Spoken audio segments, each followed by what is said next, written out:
ലോകത്തിൻ്റെ ഇരുളകറ്റാൻ പെയ്തിറങ്ങിയ കാരുണ്യത്തിൻ്റെ പെരുമഴക്കാലം. മനസ്സഖങ്ങളിൽ അനുരാഗത്തിൻ്റെ 1000 പൂക്കൾ വിരിയിച്ച് വിശ്വപ്രകാശത്തിൻ്റെ തിരുപിറവിയുടെ പുണ്യമാസം വീണ്ടും വിരുന്നെത്തിയിരിക്കുന്നു. അജ്ഞതയുടെ ഇരുളിൽ തപ്പിയ ലോകത്തിന് നേർവഴിയുടെ വെളിച്ചമായി അഖില ലോകത്തിനും അനുഗ്രഹമായി അവതരിച്ച പുണ്യറസൂലോരുടെ 1501 ജന്മം കൊണ്ട് ധന്യമായ റബീഉൽ അവ്വൽ.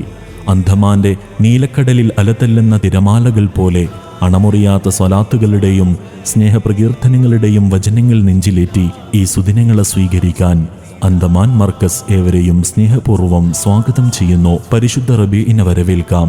ഹൃദയത്തിൽ പ്രവാചകരോടുള്ള സ്നേഹം ഊട്ടിയുറപ്പിക്കാം. ഏവർക്കും അന്തമാൻ മർക്കസിന്റെ നിബിദിന സന്തോഷങ്ങൾ. മർഹബ യാ ഷഹ്റ റബീഅ.